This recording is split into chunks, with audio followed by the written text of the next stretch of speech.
নড়াইল থেকে আমাদের সাথে যোগ দিচ্ছেন সহকর্মী আজিজুল ইসলাম।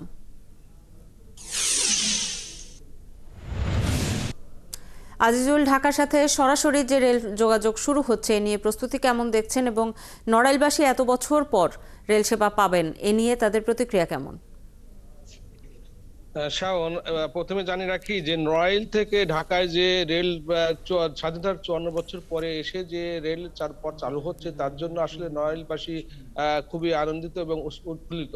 আর বিশেষ করে যেসব ব্যবসায়ীরা আছেন তারা আরো বেশি আগ্রহ আছে তাদের, কারণ সকালে অনেক ব্যবসায়ীর সঙ্গে আমি কথা বলছি, তারাই বলছেন যে এই নড়াইলের এই রেল সেতু চালু হওয়ার পরে তারা সকালে যে ছিল ঢাকায় যে মার্কেট করতে পারবে এবং মার্কেট করার পরই তারা নওয়ালে এসেও তাদের দোকানপাট খুলতে পারবে না। এমনকি নওয়াল থেকে যে নওয়াল মূলত কৃষি প্রধান এলাকা, এখান থেকে মাছ এবং বিভিন্ন কৃষি পণ্য উৎপাদন হয় এবং ঢাকা শহরে যায়, এবং এখানে সেই কৃষি পণ্য বা উৎপাদন যেগুলো আছে সেগুলো আসলে সহজে নওয়াল থেকে ঢাকায় যাওয়ার জন্য একটা খুব সুগম হবে বলে মনে করছেন এই স্থানীয় অধিবাসীগণ। এখানে আর একটু বলে রাখি যে নওয়াল কোনো শিল্প কারখানা নাই বা শিল্প এলাকা নাই।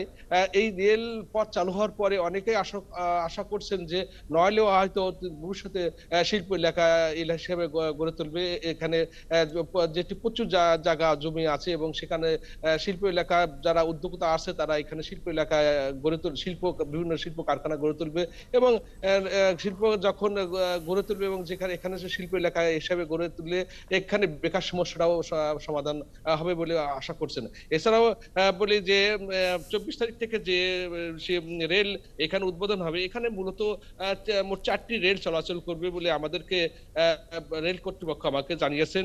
এখানে খুলনা থেকে একটি জাহানাবাদ এক্সপ্রেস ট্রেন এবং বেনাপোল থেকে ঢাকা থেকে বেনাপোল যেটা তার নাম হচ্ছে রূপসা বাংলা এক্সপ্রেস, এবং ঢাকা থেকে খুলনা যে ট্রেনটি চালু হবে সেই ট্রেনটা মূলত জাহানাবাদ এক্সপ্রেস।